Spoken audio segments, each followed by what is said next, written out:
Sucessão ecológica. Nós chamamos de sucessão ecológica a uma série de eventos que vão se sucedendo ao longo do tempo, desde o início da ocupação de um habitat até a sua plena ocupação. A sucessão poderá ser chamada de primária ou secundária. Nós chamamos de sucessão primária quando aquele local está sendo ocupado pela primeira vez. O que nós temos é uma rocha nua, que pode ser basáltica ou granítica. Se essa rocha for granítica, ácida, dura, a sua decomposição demorará muito e a formação de um ecossistema sobre ela vai ser demorado e, em geral, pequeno. Não vai se desenvolver uma grande vegetação em cima dele. Ela retém pouca água, a acidez não favorece as raízes e a sua penetração pelas raízes, sua decomposição pelas substâncias químicas geradas pela decomposição dos organismos vivos e a ação de atrito das raízes é pouco eficiente. Portanto, aquela rocha permanece rígida, inteira, por muito tempo.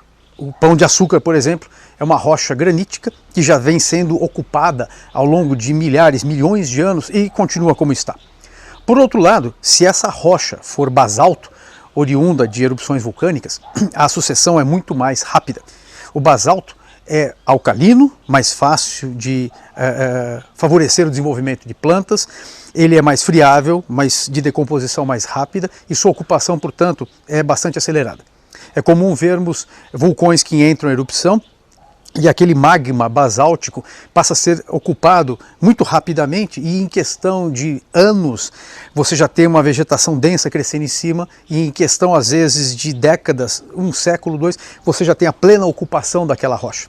Portanto, algumas sucessões primárias são mais aceleradas, outras menos aceleradas, dependem da rocha matriz sobre a qual a vegetação se desenvolve. Agora existe também a sucessão secundária. E o que é que nós chamamos de sucessão secundária? É aquela que acontece num solo que já existe, que já está pronto, que não tem que ser gerado. Por exemplo, existe um desmatamento feito por um motivo qualquer e aquele local foi abandonado. A vegetação começa a se desenvolver em cima até que novamente se forme um novo ecossistema.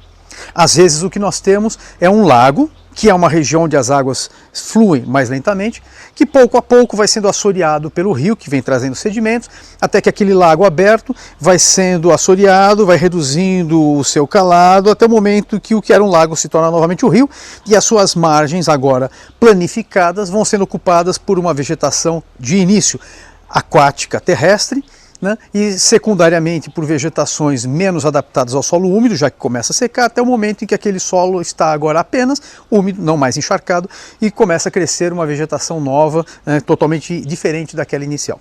Esses processos de sucessão, seja primária, secundária, eles passam por 3 etapas. E essas 3 etapas, ou esses 3 estágios, são chamados de estágio pioneiro ou ecese, estágio de série e estágio clímax. O estágio pioneiro, ou ecese, como já disse, pioneiro, é um estágio inicial. Pioneiro é o primeiro, é aquele primeiro que chega no local. Como esse local está aberto, exposto a uma insolação muito grande, onde a umidade relativa do solo e do ar é pequena, e às vezes a umidade no solo nem existe se ele for rochoso, e devido a isso a amplitude térmica naquele local é muito grande. Então é um local que tem uma grande insolação, uma amplitude térmica muito grande, um baixo sombreamento e a quantidade de água no solo pode ser baixa, se o solo estiver compactado, ou nula, se aquele solo for rochoso. Crescer nessas condições não é um desafio fácil para qualquer planta. As plantas que conseguem encarar esse desafio são as plantas heliófilas, que suportam a grande insolação. São plantas que têm folhas já com cutícula espessa ou com pelos refletivos, que reduzem a perda de água. Podem ter menos estômatos ou estômatos mais rápidos, o que facilita o controle de água para que ela não seja perdida também. São plantas que têm raízes que conseguem se infiltrar no pouco solo existente, ou então, elas, se o solo já existe, elas se aprofundam superficialmente no primeiro momento, pegando o mínimo de água que cai. Uma vez que nesses solos, às vezes, já existentes, mas compactados, o escoamento vertical é muito pouco eficiente por estarem compactados. Então o escoamento é mais superficial. Então plantas que têm raízes mais superficiais têm mais chance de se envolver. Normalmente, o que nós chamamos de plantas pioneiras são aquelas que vocês conhecem muito bem, como capins, gramas, líquens, musgos, plantas que conseguem viver em condições de solo precário. Mesmo os musgos, que não resistem muito à falta d'água, seus esporos conseguem crescer, se fixar em frestas de rochas e se desenvolver, e pelo menos durante o período úmido eles crescem e ocupam aquele local. Vem as secas, eles morrem, mas deixam seus esporos para o próximo período úmido continuar se desenvolvendo. Tá? Novas plantinhas virão. Portanto, as plantas, né, que nós chamamos de pioneiras, elas têm que sobreviver em condições extremas. Conforme elas vão criando um ecossistemazinho novo, conforme elas vão ocupando esse local, elas vão crescendo, sombreando, as raízes vão perfurando o solo ou criando um solo. Aquele solo secundário que já existe, né, com as raízes perfurando, vai ficando mais poroso. A matéria orgânica das suas folhas, né, que vai caindo, vai sendo decomposta, vai criando uma camada de humus em cima que retém mais a água, reduz a evaporação nos períodos mais ensolarados. Portanto, vai sendo criada uma condição mais favorável ao surgimento de novas espécies. Com o sombreamento feito pelas folhas, ou mesmo pela camada de humus que agora está revestindo o solo, sementes que não germinariam ao sol, que precisam estar na sombra para germinar, agora tem chance de se desenvolver. Essas sementes vão gerando agora plantas um pouco maiores, que vão trazendo um maior sombreamento. Suas raízes mais profundas vão aprofundando esse solo, levando a água mais profundo. Tá? E com isso você vai ter uma fase agora que não é mais a pioneira, é a fase a fase ou estágio que nós chamamos agora de série ou série. Onde você vai ter uma série de eventos se sucedendo agora de maneira mais ou menos acelerada, ocupando mais aquele ambiente. A fase pioneira geralmente é muito lenta. A fase série é mais acelerada. A pioneira é lenta porque tem que preparar o ambiente. A série é mais acelerada porque aquele ambiente já está relativamente pronto. Essa fase de série, ela é acelerada, mas ela pode durar muito tempo, até que aquele ambiente seja plenamente ocupado. Nesse período nós vamos ter uma melhora nas condições de umidade do solo, umidade relativa do ar, já que as plantas agora vão estar reduzindo, a presença delas reduz a circulação de ventos dentro dessa matinha que se forma, então o ambiente dentro dessa mata está mais úmido, enquanto num campo aberto ocupado por pioneiras o vento é muito avassalador, ele leva toda a umidade embora. Então dentro de uma matinha inicial já tem mais umidade, as condições vão ficando mais favoráveis, animais começam a aparecer com mais frequência, e esses animais vão pegar os frutos e dispersar as sementes. Então aos poucos nós vamos ter uma série de eventos, e aquela matinha inicialmente arbustiva vai formando uma formação arbórea pequena no primeiro momento e maior no segundo momento. Tá? Então agora eu tenho uma mata que pode estar crescendo. Porém, entendo, não necessariamente haverá uma mata, depende das condições daquele local. Se aquele local for mais úmido, poderá formar uma mata. Se aquele local for mais seco, eu poderei ter uma fase de série um pouquinho melhor apenas do que a fase pioneira. Tá? Até o momento em que aquela vegetação em série consegue atingir o máximo de ocupação daquele ecossistema. No momento em que aquele ecossistema atingir o seu máximo de ocupação, e o que significa isso? Significa que para crescer uma plantinha nova, uma velha tem que morrer para dar espaço. Ou para crescer uma plantinha nova, tem que ter umidade no solo permitindo isso. Tá? Nesse momento, quando você tem praticamente a desaceleração do crescimento e a estabilização daquele ecossistema, você atingirá o que nós chamamos de etapa ou estágio clímax, onde as plantas atingiram o clímax, o auge, elas não terão mais por onde crescer. O ambiente atingiu o seu limite de carga, o seu limite de ocupação. Tá? O que você vai ter, por exemplo, será de repente num período mais favorável, um pequeno crescimento, no desfavorável, um pequeno decréscimo, mas aquela mata se mantém mais ou menos estável. Se você quiser exemplos de comunidades climáxicas, eu vou te dar o exemplo de qualquer bioma. A Mata Atlântica, a Floresta Amazônica, são ambientes climáxicos, ou quase climáxicos, onde você tem uma densa vegetação cobrindo. Se você pegar uma mata de coníferas, você terá um ambiente climáxico também, só que a diversidade é menor porque o ambiente não é tão favorável, as coníferas não favorecem o desenvolvimento de plantas no solo onde elas estão, então a biodiversidade é menor.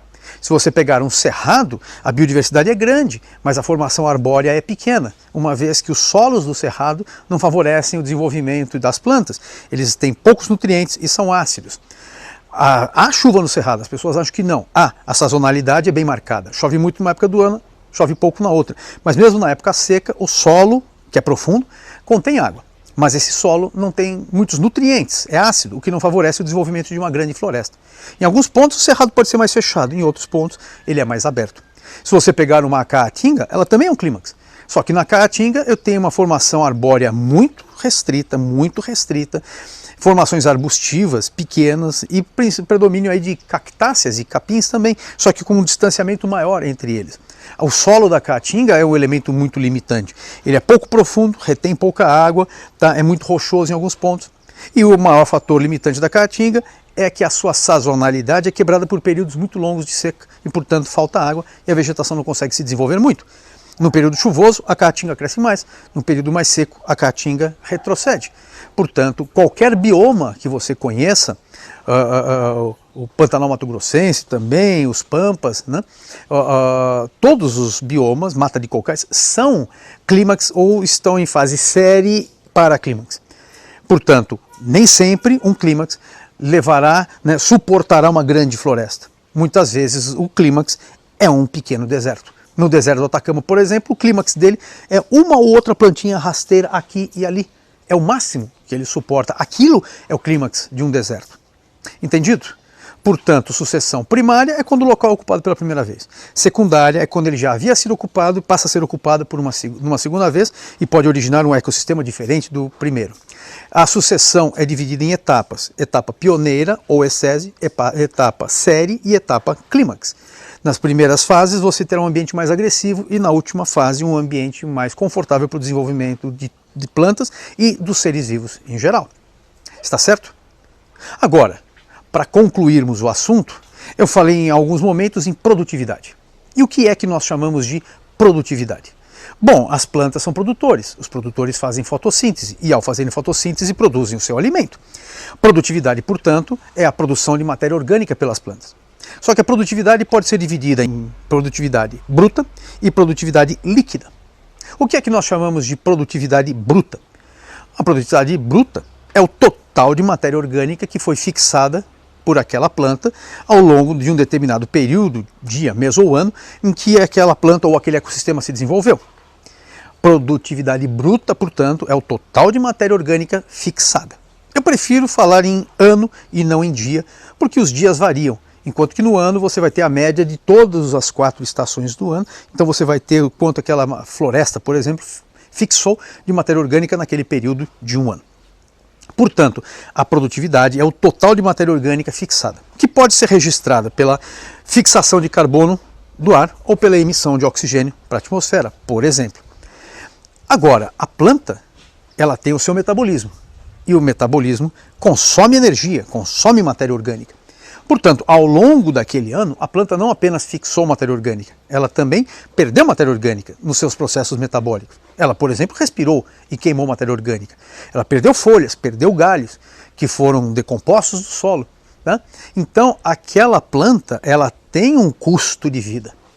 E, portanto, quando você subtrai da produtividade bruta aquilo que a planta consumiu na sua existência, ou aquele ecossistema consumiu na sua existência, você vai ter a produtividade líquida. A produtividade líquida é o saldo que sobrou naquele período de um ano, por exemplo. Se durante aquele período o ecossistema cresceu, a produtividade vai ser alta, a produtividade líquida vai ser alta. Se naquele ano o ecossistema manteve-se estabilizado, clímax, então a produtividade foi zero. Num clímax, a produtividade é zero, ou seja, o saldo de matéria orgânica é zero, o saldo de oxigênio é zero. Por isso que nós dizemos que a floresta amazônica não é o pulmão do planeta, porque ela é quase um clímax e, portanto, ela está no limite da sua produção de matéria orgânica e de oxigênio. Não no limite de produção, a produtividade bruta é gigantesca, a líquida é pequena, ou seja, o saldo é pequeno, porque o consumo da floresta é grande, ela está adulta. Entendido? Então, um ecossistema em crescimento, ele vai ter uma produtividade decrescente conforme ele cresce. Se ele está iniciando o seu crescimento, ele vai ter, aqueles organismos estão mais crescendo, se eles estão crescendo, estão fixando mais matéria orgânica. Então, a produtividade é alta por indivíduo, não no total. Tá? Um deserto, né, em crescimento, ou uma caatinga em crescimento, um cerrado em crescimento, uma floresta amazônica em crescimento, ela tem uma produtividade ser vivo por ser vivo, é alta, a produtividade líquida. A bruta, como um ecossistema todo, é pequena ainda. mas a líquida é grande porque está sobrando oxigênio. Agora, quando aquela floresta está adulta e estabilizada, ela tem uma produtividade bruta gigantesca, mas a líquida tende a zero, porque ela consome praticamente tudo o que produz. Entendido? Então o que é produtividade bruta? É o total produzido por aquele ecossistema, por exemplo, ao longo de um ano. E a líquida é a bruta subtraindo tudo que foi consumido no seu metabolismo, daquele ecossistema, né, vegetal como um todo, naquele período. Tá? Se você pegar uma planta e for fazer um registro de outono, por exemplo, às vezes ela tem uma produtividade negativa, porque ela está perdendo folhas, a fotossíntese praticamente cessou, mas os tecidos vivos continuam respirando e, portanto, ela começa a consumir suas reservas. Entendido? Às vezes, uma plantação de milho crescendo, ela tem um saldo de oxigênio, né, maior que uma floresta amazônica ocupando o mesmo território. Porque o milho está crescendo, a produtividade líquida é grande. Um ecossistema estabilizado, a produtividade líquida tende a zero. Entendido? Então, produtividade bruta, produtividade líquida vão definir se aquele ecossistema está em crescimento ou não. Pense na líquida. Se a líquida for grande, o ecossistema está em crescimento. Se ela for nula, significa que o ecossistema está estabilizado. É um clímax, provavelmente. Se está decrescendo, pode ser que nós estejamos um período como o outono, inverno, onde o metabolismo ainda existe, mas a fotossíntese praticamente cessou. Tá? Ou pode ser que aquele ecossistema esteja morrendo. Por exemplo, né, um desvio de um rio, o rio muda o seu curso e alaga uma região. Aquela região alagada, as raízes das plantas morrem afogadas, o ecossisteminha morre. Entendido? Portanto, a produtividade é fundamental para ser relacionada com os ecossistemas nas suas 3 etapas de desenvolvimento. Está certo? Esse é o nosso assunto de hoje, né? Sucessão ecológica e produtividade. Sucessão ecológica primária. O que nós vemos aqui é uma rocha nua que aos poucos está sendo ocupada por uma vegetação, no caso, briófitas e pteridófitas, que estão caindo em cima dessa rocha nua, porém mineral, ela possui nutrientes, e aos poucos, com a umidade local, os esporos germinaram, formando as briófitas minúsculas e as pteridófitas que já estão começando a recobrir com uma cobertura maior, com mais folhagem, essa rocha. Aos poucos, essa vegetação de pteridófitas e briófitas vai dando lugar a outras que vão crescendo, aproveitando a matéria orgânica oriunda da decomposição das folhas que vão caindo, que vão vindo, vão sendo trazidas pelo vento ou caindo de outras plantas locais. De pouco em pouco, essa vegetação vai crescendo, vai se desenvolvendo mais, vai adquirindo outras características, plantas maiores vão aproveitando o espaço e aí nós teremos a ocupação total desse local. Uma rocha como o granito, de difícil decomposição, pode levar séculos, milênios para ser revestida. Uma rocha basáltica, de decomposição mais fácil, ela permite uma ocupação muito mais rápida. Vulcões emitem lava, a lava é basalto. Regiões vulcânicas têm um crescimento rápido de vegetação em volta. Aquela rocha rapidamente é degradada. Ela é alcalina, o que favorece o crescimento das plantas. Já o granito é ácido, ele não favorece. Além de duro, ele não favorece o desenvolvimento muito eficiente de plantas. O pão de açúcar, por exemplo, é um monolito gigante, né, de granito, e ele está lá do jeito que está há milhares, milhões de anos. Já a ilha de Krakatoa, quando entrou em erupção no começo do século XX, ela foi revestida por lava e rapidamente foi ocupada por nova vegetação. Então o basalto permite uma ocupação mais rápida, o granito mais lenta. Essa primeira ocupação de uma rocha é o que nós vamos chamar de sucessão primária. Quando o solo já está pronto e a vegetação cresce onde já houve outra, é o que nós vamos chamar de sucessão secundária. Esse local aqui era uma antiga matinha, pequenininha, sem muita expressão. Porém, anos atrás, ela foi derrubada para fazer uma construção. Derrubou-se a mata, passaram-se as máquinas, o solo foi compactado. Porém, a obra nunca foi em frente e ela foi abandonada. O terreno todo ficou à deriva. Aí começou aquilo que nós chamamos de sucessão ecológica secundária. Nessa região já havia uma mata. E essa mata já havia preparado o solo, construído um solo. Então aqui esse ambiente já havia sido ocupado antes. Portanto, o que nós veremos agora é a ocupação secundária desse terreno, por uma outra vegetação que veio substituir a primeira que foi removida. Como o ambiente foi totalmente devastado e o solo compactado, a região se tornou agressiva demais para o crescimento de novos organismos. Portanto, a primeira geração, a primeira etapa, o primeiro estágio de ocupação desse local nós chamaríamos de estágio pioneiro ou ecese. Pioneiro, porque as plantas que virão para cá serão plantas chamadas pioneiras. E as plantas pioneiras são aquelas que, como todo pioneiro, são extremamente resistentes à agressão do meio. Se vocês perceberem, o sol está intenso, está a pino e é quente. Esse sol resseca totalmente o solo.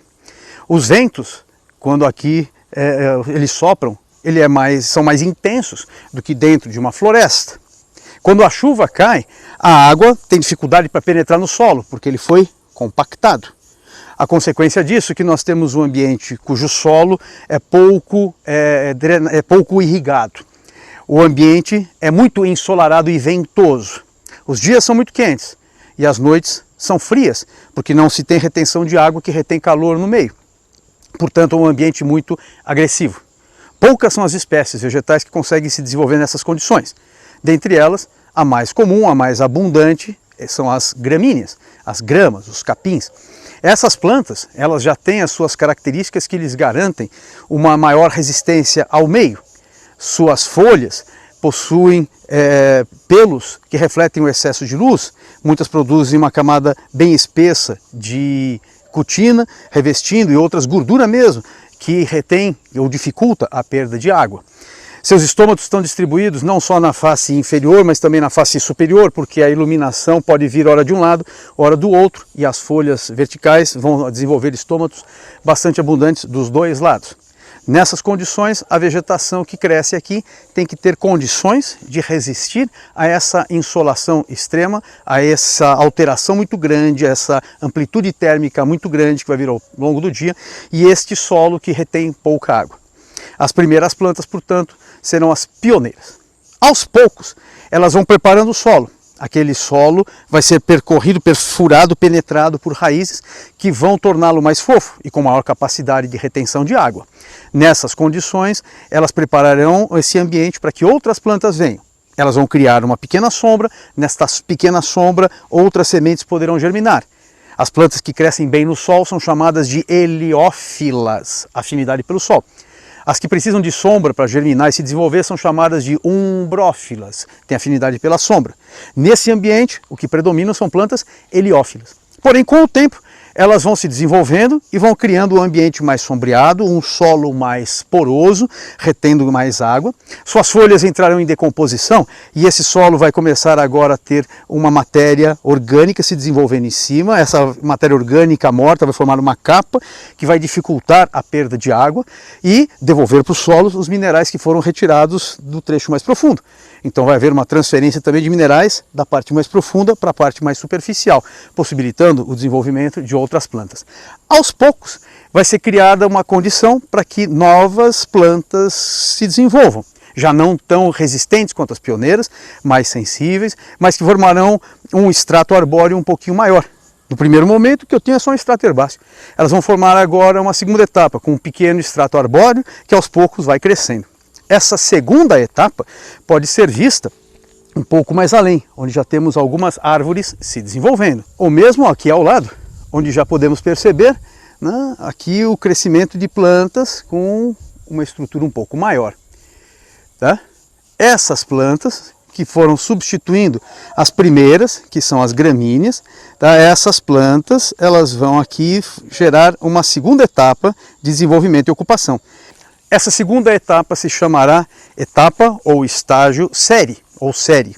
Nós teremos uma série de eventos ocorrendo que vai permitir a formação de um extrato um pouco maior, tá? Como aquelas plantas ali, como as mamonas e outras mais, margaridões, que vão ocupar e fazer um sombreamento. Com esse sombreamento, outras plantas poderão vir, o solo vai ficando cada vez mais permeável, o solo vai ficando cada vez mais rico em matéria orgânica na sua parte superficial, uma vez que eu tenho folhas em decomposição, e isso possibilitará cada vez mais plantas se desenvolverem.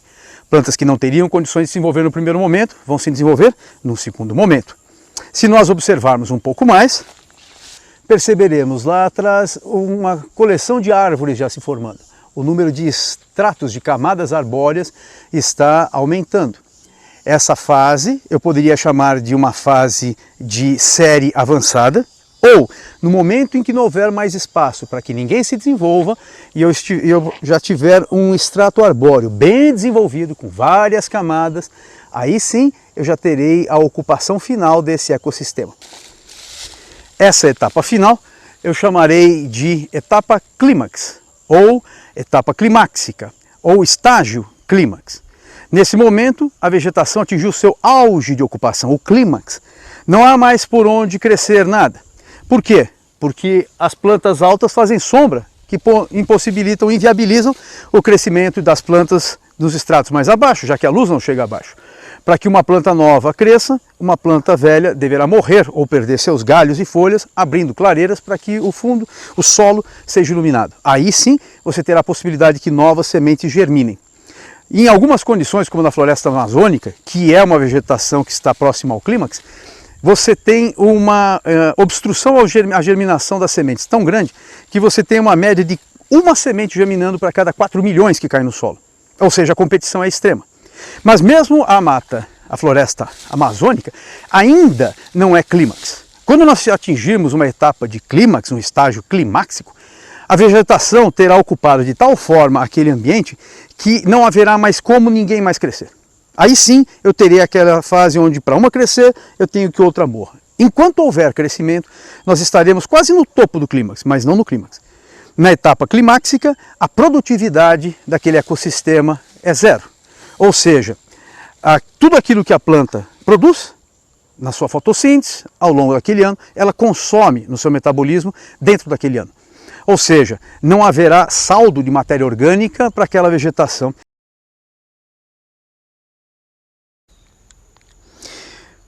Concluindo, de uma fase inicial pioneira ou ecese, de baixa ocupação, muito agressivo o meio, eu passo por uma fase secundária, uma etapa, um estágio série ou série, onde a ocupação é maior e o ambiente vai ficando cada vez menos agressivo, até uma fase final de clímax, onde eu tenho o máximo de ocupação e pode surgir uma formação florestal bastante densa, como essa observada na foto.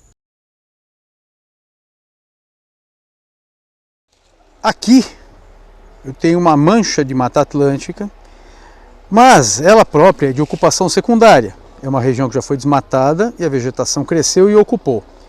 Apesar do tamanho do extrato arbóreo, eu ainda não posso considerar essa região um clímax. Ainda há muito espaço no solo para que novas plantas cresçam, como nós vemos agora. Porém, a ocupação é muito intensa. Isso porque o solo já está bem preparado, eu tenho bastante matéria orgânica na sua superfície e a folhagem está protegendo o solo do impacto da água das chuvas.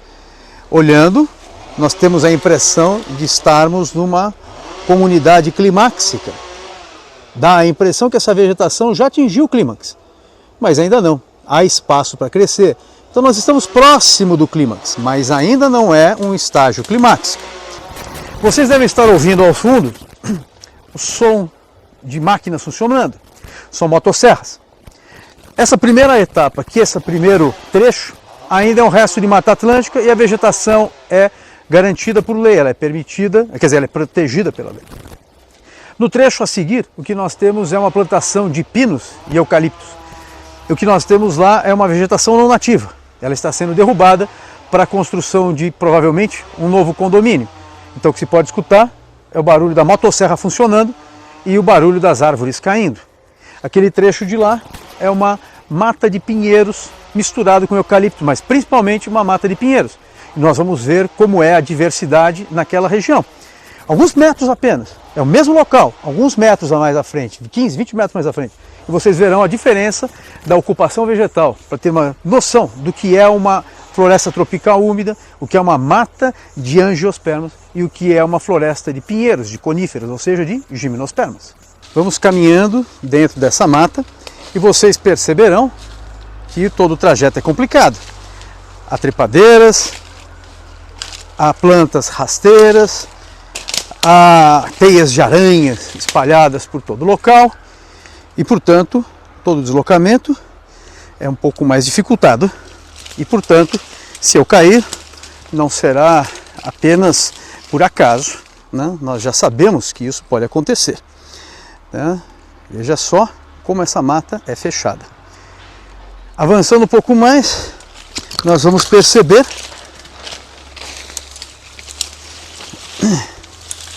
que ela, de pouco em pouco, vai ficando menos densa,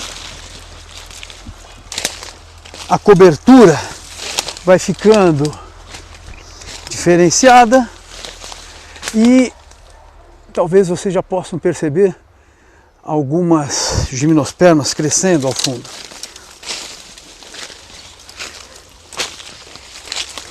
A mata está ficando aberta, já não há mais tanta vegetação embaixo, bastante bambu crescendo, já que é uma vegetação mais aberta, permite o desenvolvimento dos bambus.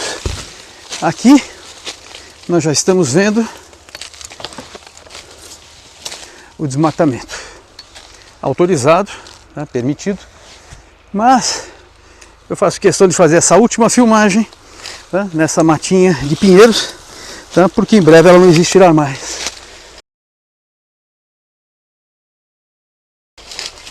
E quando você olha para o solo, repare que a densidade é pequena.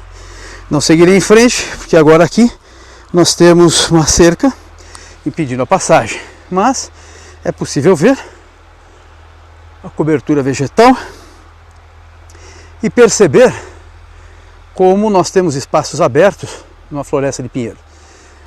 Esse lado de cá já teve a vegetação removida, boa parte das árvores já caíram, foram preservadas por lei as angiospermas de Mata Atlântica nativas, tá? Os pinheiros e eucaliptos vão ser removidos, provavelmente, um a um. O que se pode ver é um solo muito mais aberto, um ecossistema bem diferente de uma floresta tropical úmida, tá? Portanto, esse pode ser que seja até um ecossistema climáxico, pode ser, mas não há tanto crescimento de vegetação rente ao solo, não porque não necessariamente a luz chegue no solo, mas é porque as folhas dos pinheiros e dos eucaliptos dificultam o desenvolvimento de outros tipos de vegetação. Por isso a diversidade baixa, onde há uma floresta de coníferas. Pode ser que ela seja um clímax, pode ser que seja uma fase de série. Porém essa matinha ela durou aqui durante muitos anos, pelo menos uns 20 anos ela já estava presente. E eu nunca vi ela se desenvolver além disso. Provavelmente o que eu tinha aqui era uma comunidade climáxica, que agora vai virar um condomínio. Então o que limita o crescimento numa floresta de coníferas não é necessariamente a falta de espaço no solo, a falta de luz, mas sim uma esterilização no solo promovida pela própria vegetação. Na Mata Atlântica esse fenômeno ou não ocorre ou ele é muito raro. Portanto, a ocupação do solo é bastante intensa, como nós pudemos ver. Olha aqui, enroscou, veja só. É uma simples transição. Veja o solo do lado de cá, que já era assim antes da remoção das árvores. E veja só o solo do lado de cá, onde nós temos uma Mata Atlântica. A diferença é gritante, a biodiversidade é enorme numa floresta tropical úmida. Tá? Ah, mas essa região também é úmida, é o mesmo local, porque aqui cresceu pinheiro. Bom, foram plantados. E eles não permitiram que outras plantas crescessem. Uma competição, né? Uma tal de antibiose ou alelopatia. A diferença é brutal.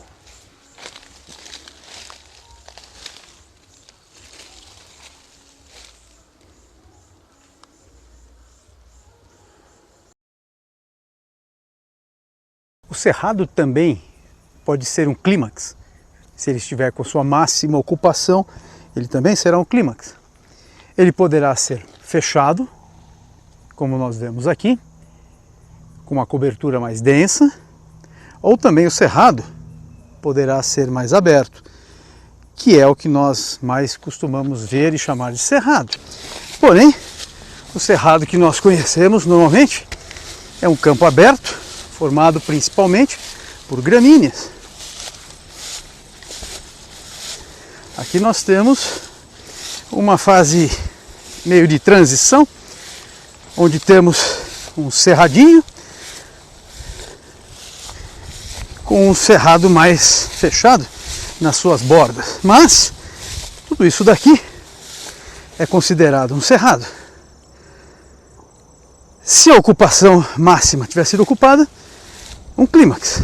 Se ainda houver por onde ocupar, uma fase de série avançada.